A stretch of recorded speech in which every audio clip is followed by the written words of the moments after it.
you so much for coming here. And I would love to dedicate this TED Talk to my best friend, Mariama Khadija Farika, because I wrote this on her laptop at her house around her family. I want to start off by posing a question, and you don't have to answer out loud, but really take a second to think about it. When was the last time that you, as a Sierra Leonean youth, felt in control of your future?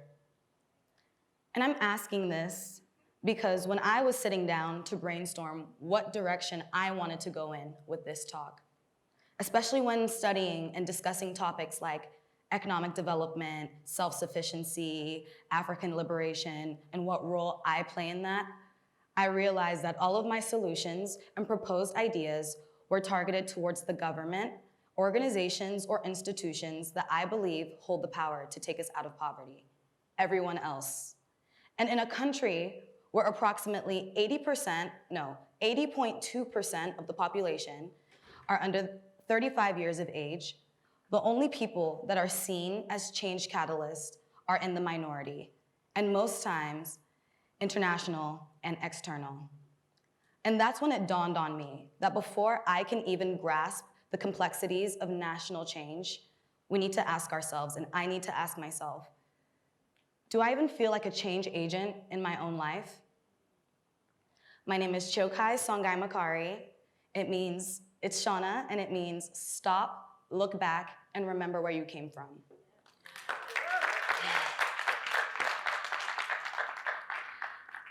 I grew up and went to school in Freetown. First at the Martilly International School for primary, nothing but the best. Then the International School Secondary, Knowledge Excellence Service, for some time before finally ending up at the Lebanese International School. Growing up here, as a child in Sierra Leone, we are very aware of the state of our country and what we live in. We see our parents struggle day in and day out trying to make a difference. It's tough, it's hard, it's challenging, but it's all we know and it's all we have. And so we adapt. We love her, we see the potential, and we hope that one day this country can change. And as much as we see the crises, we see the roads, we see the level of distress that we've gotten so used to and so numb to, we also see the way things are handled. The people making an effort and making a change, and exactly how that change is looking to be made. We see where the power lies, in the hands of someone else. And up until not long ago, I thought that this was normal. Because I see this country, I see everyone in this room, I see the people, and I love this country, and I know this country. So I will get a job, and I will do my best in school, and when I'm old enough and wise enough, it will be my turn to give back to this country. And that seems like a fine and normal thought process until you stop and think. First of all, where are the jobs? And second, the reality is that when I see a version of myself making a difference in this country, it isn't the me that I see now. It's my mom. It's a version of me that's at least 40, rich or powerful, with some sort of external validation, be it a title or capital or any type of clout, before I believe that I can advocate for my country. Because that's what the people, our leaders, our elders, our role models are doing right now. And why is that? Because between now and then, that future image that you have of yourself, that I have of myself, is time. So much time. And it's our youth and our life experience.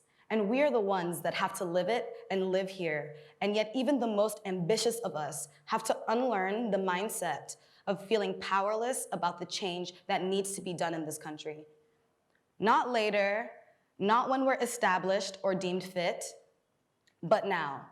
Because what it comes down to is that we feel powerless in our ability to act now because we are not encouraged or empowered to be the active agents of change in our own lives, let alone our country. And I've noticed that it's normal for us to wait our turn so that we can be given permission to decide our lives.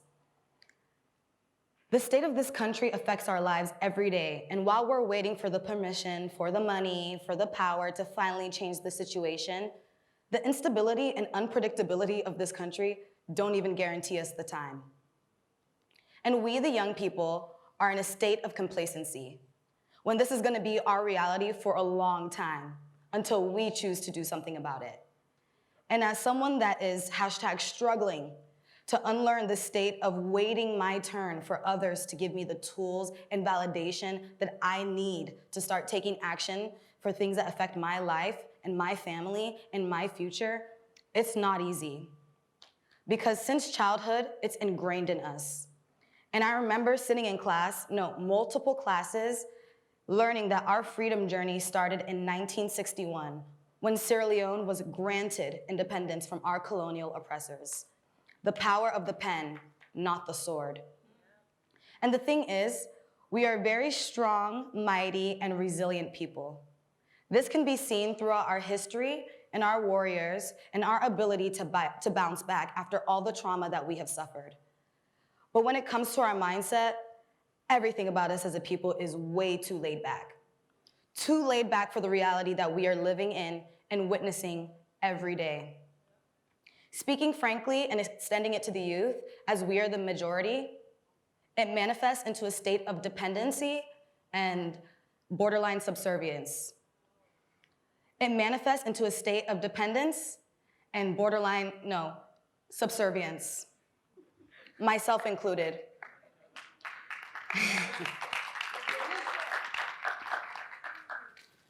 And it's subconscious because think about how natural it is for you to hear, you babareu, you titsideu, what you go do for we now? And now think about how natural it is for our youth to say that. Because it really is a default setting, constantly looking for others to change our situation.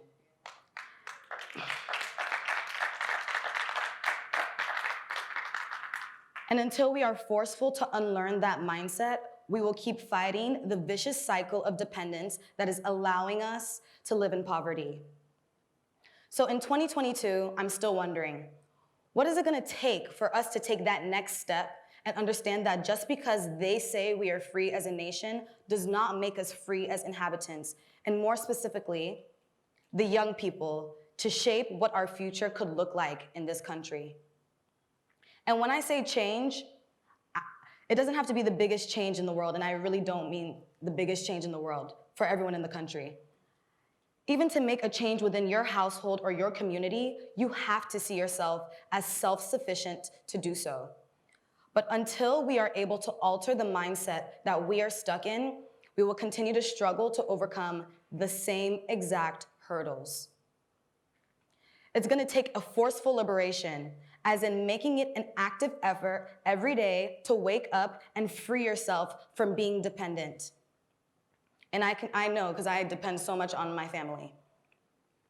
We can do the research, get the investments, talk about development, but until we are able to alter the mindset that we are stuck in, we will continue to struggle over the same hurdles. The importance of developing a mindset is crucial for us because it doesn't require pious or polite freedom. We've been there, we've done that. It requires us to be forceful, urgent, and intentional with our freedom and looking at what exactly does that mean, because this is a life or death situation and they are deciding what life looks like for us.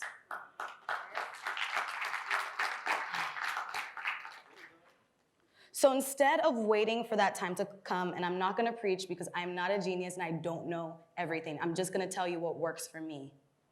So instead of waiting for that time to come, what can we do now? I have 4 calls to action, and I'm gonna add one more at the end.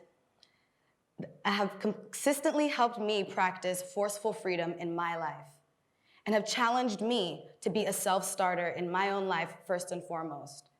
And keep in mind, it's a journey and it's a lifestyle and it takes work. But not only is it doable, but it is necessary, because if we are a country that wants to stop being dependent on external factors for our survival, we need to break that cycle within ourselves. Everything starts with the self. And a nation of self-sufficient, self-starting people is a nation that does not need our oppressors to liberate us.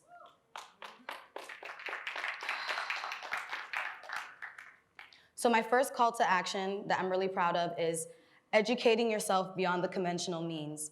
And the first thing that came to mind for me was Redemption Song by Bob Marley. Emancipate yourself from mental slavery, because none but ourselves can free our minds. And how can you do that? Be inquisitive, question everything, criticize everybody, because you know what's right. And I want to say one more thing about this call to action. They're not scared of the liars and the cheaters and the murderers. They're scared of the thinkers. So keep thinking.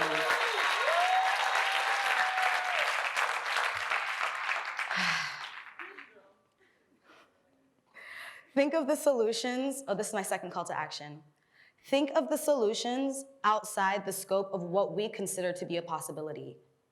Our forefathers laid a great foundation, but that wouldn't be set if they didn't take any risks. Every day we continue to esteem tradition and look up to them. And every day that we continue to esteem tradition and look up to them is every day that we are stuck in the past. And the only way that our forefathers were able to be change makers was because they took risks. And they can't be change makers in a world they no longer live in. They were innovative in their solution to fight for independence, and we need to be innovative in our solutions to free ourselves from the chains of external dependence and aid.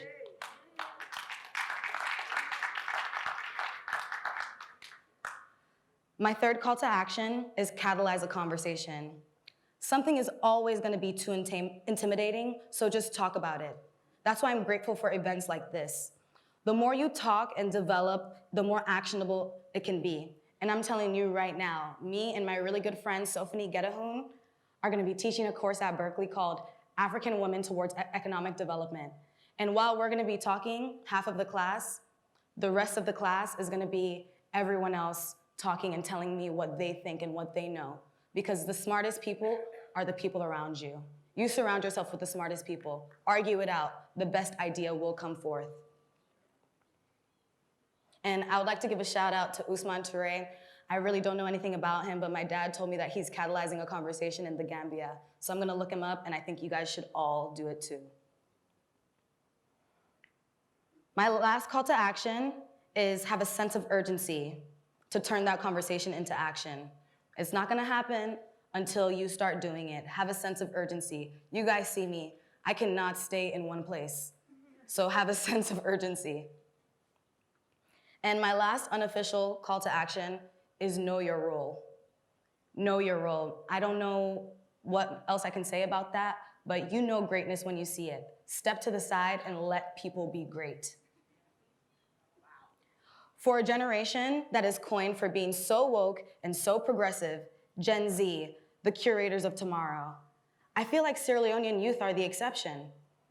And it saddens me because it's unfortunate to spend our lives in our youth waiting for someone else to make the move or waiting our turn. How long are we gonna keep waiting for light to come before we start thinking for ways to create and sustain our own? Are we gonna remain wide awake while the people who have written and are living their story continue to write ours?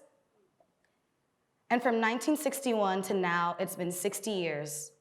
And when we think of a 60-year-old person like Mr. Charlie Hafner, who would have undergone so many stages of growth, who has undergone so many stages of growth,